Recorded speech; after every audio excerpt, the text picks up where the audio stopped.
പ്രണയം ഈ ലോകത്തെ ഏറ്റവും മനോഹരമായ രഹസ്യങ്ങളിലൊന്നാണ് അല്ലേ?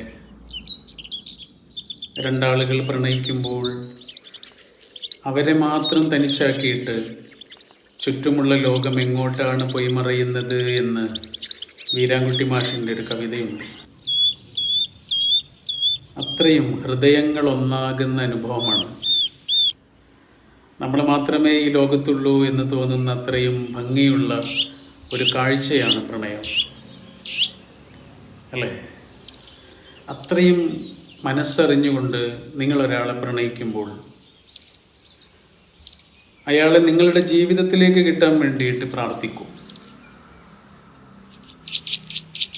ജീവിതത്തിലേക്ക് അയാൾ വരുന്നതിന് വേണ്ടിയിട്ട് ദൈവത്തോട് പ്രാർത്ഥിക്കും. അയാളെ വേണമേ എന്ന് പ്രാർത്ഥിക്കും.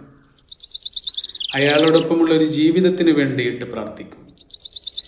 പക്ഷെ അങ്ങനെയൊക്കെ പ്രാർത്ഥിച്ചിട്ടും അയാളെ നമ്മുടെ ജീവിതത്തിലേക്ക് ദൈവം തന്നിട്ടില്ലെങ്കിലോ? അതിനൊരൊറ്റ അർത്ഥമേ ഉള്ളൂ. നമ്മൾ അയാൾക്ക് വേണ്ടി എത്ര തീവ്രമായിട്ടാണോ പ്രാർത്ഥിച്ചത്,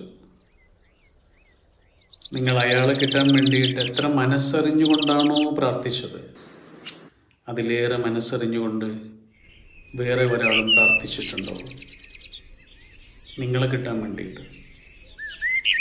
നിങ്ങളെപ്പോലെ പ്രണയിക്കാൻ കഴിയുന്ന ഒരാൾക്ക് വേണ്ടിയിട്ട് വേറെ ഒരാളും പ്രാർത്ഥിച്ചിട്ടുണ്ടെങ്കിലോ? പ്രണയം എന്ന് പറഞ്ഞാൽ എന്താണ്? ചോക്ലേറ്റ് കൈമാറലല്ല, അത് പ്രാണൻ കൈമാറലാണ്. ഒരാളുടെ പ്രാണൻ സമ്മാനിക്കലാണ്.